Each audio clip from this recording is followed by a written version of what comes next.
여호수아서 10장 말씀입니다. 지금 전쟁을 계속하고 있는 가운데에 잠시 이제 여리고성 아이성을 무너뜨리고 잠시 있는 가운데 기브온 족속이 와서 이렇게 화친을 청해서 깜빡 속아서 기브온과 화친을 맺은 이야기가 이제 9장까지 말씀인데, 그 화친을 맺었다는 소식을 이제 그 중부와 남부에 있는 왕들이 들었습니다. 그래서 야, 이거 큰일 났다. 우리가 연합을 하자. 연합군을 형성해서 이스라엘을 치자. 이제 이런 생각을 갖게 된 것이죠. 그래서 일단 그들이 이제 연합을 다섯 왕이 아도니세덱을 비롯한 다섯 왕들이 연합을 해가지고 일단 그 기브온을 쳤습니다. 기브온을 치러 이제 연합군이 올라온 것이죠. 그때 기브온 왕이 길갈에 있던 여호수아에게 구원을 청해서 이제 여호수아가 군대를 이끌고 이제 와서 그 기브온 지역에서 이제 아얄론 골짜기에서 전쟁이 벌어진 것인데, 중요한 것은 다윗 하나님께서 이 전쟁을 이기게 하셨다는 것이 중요한 사실입니다. 그래서 어찌 보면 그냥 왕들이 각기 자기 지역에 이렇게 숨어 있었으면 그 왕들을 일일이 쳐서 공격하는 게 쉽지 않았을 것입니다. 근데 연합해서 왔기 때문에 한 번에 쳐서 이기면 그 이하, 이제 오늘 본문에서도 다섯 왕들이 와서 다 목을 베버리고 나니까 그 지역들을 점령하는 건 쉽지 않아요. 그래서 그 남쪽에 찾아가서 다 무너뜨렸다는 이야기가 이제 기록되어 있는데, 이것도 하나님의 역사하심이 있죠. 그들이 그런 마음을 갖게 하셔서 한꺼번에 그 왕들을 다 이렇게 진멸하신 것이죠. 그래서 여기에 중요한 사실은 이게 이스라엘 군대의 칼날에 의해서 죽은 것보다는 우박에 의해서 죽은 것이 더 많다. 우박은 이스라엘이 한 일이 아니죠. 하나님이 하신 일입니다. 그래서 결국 하나님이 더 크게 이 전쟁에서 하셨다는 것이, 역할을 하셨다는 것입니다. 그래서 전쟁은 하나님께 속한 것이다. 다윗 왕도 그런 고백을 하고 많은 이스라엘 장수들이 그런 고백을 하지 않습니까? 전쟁은 여호와께 속한 것이다.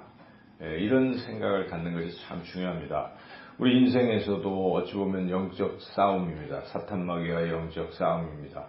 치열하게 우리는 날마다 싸우고 있습니다. 이런 영적 전쟁에서 우리가 승리할 수 있는 비결은 첫째로 이 전쟁에서의 모든 것은 하나님께 속했다 하는 생각을 먼저 가지고 하나님을 의지하는 마음이 굉장히 중요하죠. 그리고 또한 하나님은 반드시 전쟁에서 이기게 하신다는 것입니다. 여기서도 하나님께서 다 승리하게 하시는 것을 보지 않습니까? 그래서 우리가 하나님이 함께 하시고 하나님이 이기게 하실 것이다 하는 그러한 믿음을 또 갖는 게 참 중요합니다.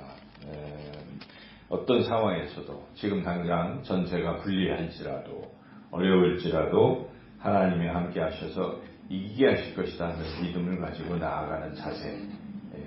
왜 우리 흔히 역전승 이런 것도 있잖아요. 그러니까 전세가 아무리 불리해도 믿음을 가지면 결국 이길 수 있습니다. 하나님 우리와 함께 하셔서 우박을 내리셔서 이기게 하신 하나님께서 또 우리와 함께 하셔서 어떤 기적적인 일로 승리하게 하실 것이다 하는 믿음을 가지고 나아가야 된다는 것이죠.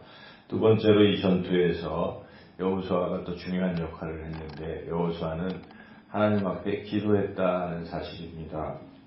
이 전쟁 중에 여호수아가 하나님께 기도한 것이, 이 지금 태양이 기브온 위에 머물고 그리고 전투 지역인 이알론 골짜기에 달이 머물도록 하나님 그렇게 한번 해주세요. 이건 있을 수 없는 일이죠. 태양도 자꾸 움직이는 것이고 동쪽에서 서쪽으로 움직이는 달도 이렇게 움직이는 것이죠.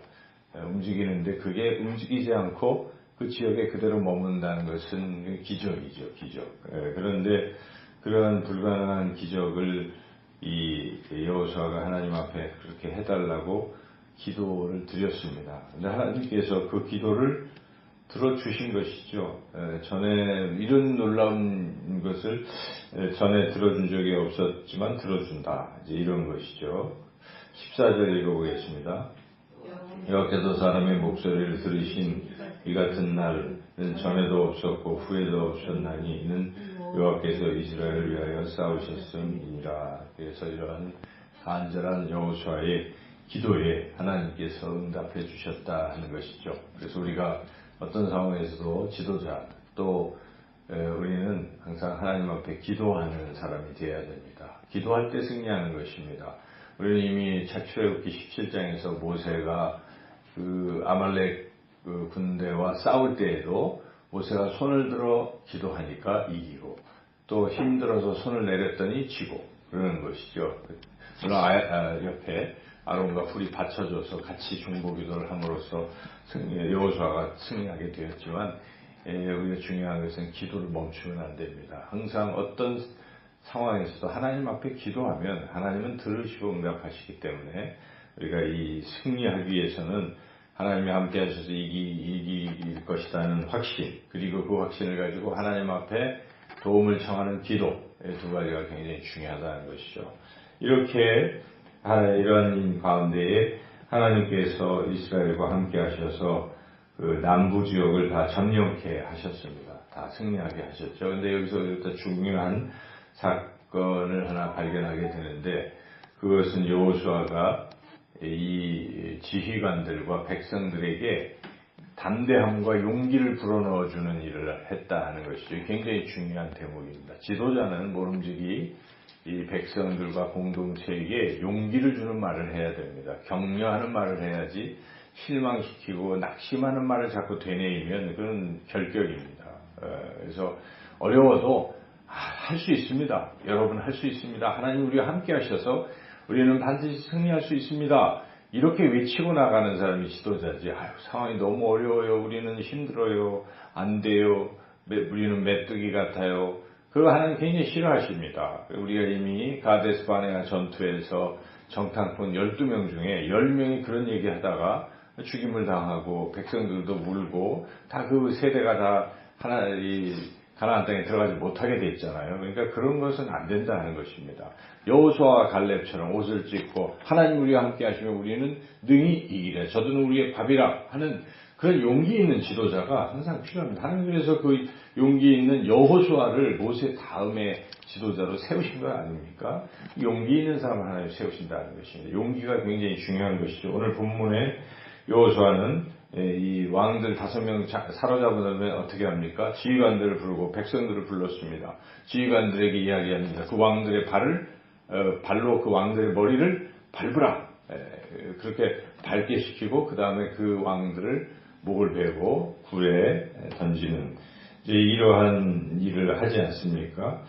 그래서 그때 여호수아가 어떤 마음을 가지고 그런 일을 했을까요? 용기를 가지라 하는 것입니다. 두려워하지 말라. 앞으로 이제 북부와의 싸움도 있고 계속 전쟁이 될 텐데 두려워하는 사람이 이길 수 없다. 용기를 내라. 담대하라. 그래서 여호수아가 하나님께 받았던 그 말씀대로 담대하라 하는 말씀을 그 사람들에게 또 이야기하죠. 25절 읽어보겠습니다. 여호수아가 그들에게 이르되 두려워하지 말며 놀라지 말고 강하고 담대하라. 너희가 맞서서 싸우는 모든 대적에게 여호와께서 다 이와 같이 하시리라 하고. 그렇습니다. 용기를 갖는 게 굉장히 중요하죠. 항상 이기는 사람은 담대한 사람이 이기는 것이죠. 두려운 사람은 아무리 실력이 있고 모든 것을 다 갖추어도 결국 패배한다는 것입니다. 그래서 오늘 우리는 3가지 중요한 자세를 배웁니다. 승리하는 사람에게 나타나는 특징. 첫째, 어떤 상황에서 상황을 보지 아니하고 함께 하시는 하나님을 절대적으로 믿는 것입니다. 하나님 우리와 함께 하십니다. 그리고 그 하나님께 간절히 기도하는 것입니다. 하나님 역사하여 주시옵소서, 도와주시옵소서 기도하고 나가면서, 그리고 나갈 때 이 자세는 공동체를 항상 용기 있는 사람들로 담대한 공동체로 격려하고 이렇게 하는 것이죠. 거기에 낙심되는 말을 자꾸 한다든지 안 된다는 부정적인 말을 자꾸 하는 사람은 더 이상 지도자라고 볼 수가 없습니다. 우리가 이러한 자세를, 여호수아와 같은 이러한 자세를 우리가 배워서 우리 삶에서도 늘 영적 전쟁에서 승리하고 하나님께서 우리에게 주신 비전을 이루어가는 저와 여러분 모두가 되시기를 주님의 이름으로 축원합니다.